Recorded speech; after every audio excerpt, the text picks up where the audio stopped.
दोस्तों नमस्कार। मैं आईपी गुप्ता एक बार पुनः। थोड़ा सा ठंड है जमुई में। आज भारत बंद था। विपक्षी पार्टियों ने भारत बंद का आह्वान किया था। शुरू से मैं अभी तक भारत सरकार जो फार्मर्स बिल्स लाए हैं उसके बहुत सारे प्रावधानों से मैं वह सहमत रहा हूँ और उसके खिलाफ़ मैं लिखता भी रहा हूँ। और ये सिर्फ ऐसा ये हो गया कि भारत सरकार अगर किसानों से या अन्य विपक्षी दलों से लोगों से इस पे राय ले लेती तो शायद ये नौबत नहीं आता। बहरहाल मुझे अरस्तू की वो लाइन याद आ रही है जब उन्होंने कहा था, आप जानते हो अरस्तू एक बहुत बड़े दार्शनिक थे। उन्होंने कहा था कि ये जो लोकतंत्र है, लोकतंत्र का जो डेमोक्रेसी है, ये डेमोक्रेसी सबसे खराब शासन प्रणाली होता है।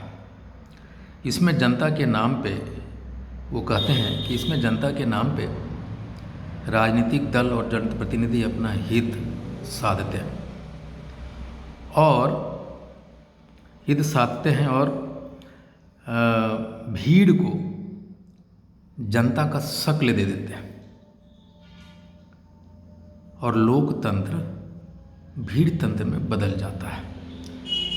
उनका ये कहना था कि जिसमें, और यही एक वजह था कि वो डेमोक्रेसी को नहीं चाहते थे। हमारा देश बहुत बड़ा है, हम अपने लोकतंत्र पे गर्व करते हैं और इसमें जनता अपना बहुमत वोटों के माध्यम से जताती है, व्यक्त करती है।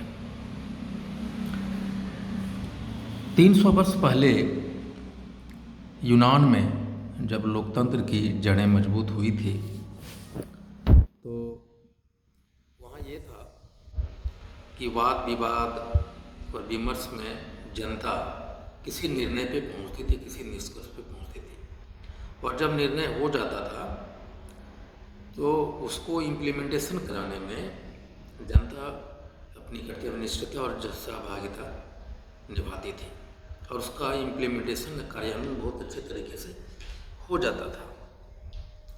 और जो लोकतंत्र का विकास हुआ और जनसंख्या बढ़ती गई तो तब लोग जनप्रतिनिधि को चुनने लगे वोट के माध्यम से। लोकतंत्र की बात कर रहा हूँ मैं। और जो काम जनता पहले करती थी वो लोग जनप्रतिनिधि संसद में करने लग गए और इस क्रम में ऐसा हुआ कि संसद, इसमें जन सहभागिता जो थी, ये जो विचार विमर्श जनता से होती थी उसका लिंक टूट गया और जनता फिर इसके प्रति उदासीन हो गई और सरकार इस संवादहीनता की वजह से, वो संवादहीनता चाहे जनता हो या विपक्षी दल हो या जनता या जो सत्ता पक्ष में बैठे जो सांसद हैं उनके साथ भी ये विचार विमर्श नहीं होता। कुछ लोग बनाते हैं और मेरा ये मानना है कि 545 जो सांसद है, 543 जो चुन के जाते हैं और 2 राष्ट्रपति मनोनयन करते हैं, ये 545 में हमको लगता है कि 10% भी किसी भी बिल को नहीं पढ़ते और जो उनके पार्टी के नेता तय करते हैं उसी पे वो लोग अपना भरोसा जताते हैं। अब जैसे फार्मर्स प्रोसेसन हो रहा है दिल्ली में, इन किसानों ने किसी नेताओं को चुना था, वो नेता उनके आवाज़ में अगर वहाँ बात उठाते या वो भी धरना के साथ बैठे रहते तो बात अलग होती। तो क्या हो गया फिर, ये अब ऐसा लगता है ये जो संवादहीनता है, ऐसा लग रहा है कि ये जो हमारा लोकतंत्र है इसका स्वरूप सिर्फ प्रक्रियात्मक होकर रह गया है और समय आ गया कि इसको अपग्रेड करें। लोकतंत्र के प्रक्रिया को या लोकतंत्र को अपग्रेड करने की ज़रूरत है। ये विमर्श मूलक और जन सहभागिता मूलक बनाने की ज़रूरत है हमारे लोकतंत्र को। और अक्सर ऐसा हम देखते हैं कि जब कोई प्रोसेसन होता, आंदोलन होता है और लोकतंत्र जब भीड़ तंत्र में बदल जाता है और जब भीड़ उग्र हो जाती, हिंसक हो जाती है तो जान माल की बहुत हानि होता है।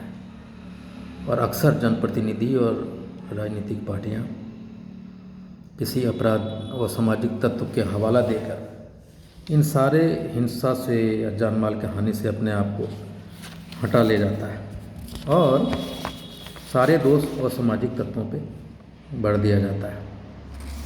और अब मुझे लगता है कि समय आ गया है कि ये प्रक्रियात्मक लोकतंत्र से आगे बढ़कर हमारे अपने भारतीय लोकतंत्र का एक अपग्रेडेशन होना है। और उस अपग्रेडेशन में सिर्फ सालों भर प्रक्रियात्मक का मतलब ये होता है जब चुनाव होते हैं, एक चुनाव खत्म नहीं होता है कि फिर एक साल के बाद सारी पार्टियां चुनाव में लग जाती हैं, यानी चुनाव केंद्रित हो जाता है, यानी सारी प्रक्रिया चुनाव जीतने और कैसे जीता जाए उस पे हो जाता है, लग जाता है। और ये जो हमको लगता है कि आने वाला पूरा 5 साल मोदी सरकार के खिलाफ आंदोलन का ही वर्ष रहेगा।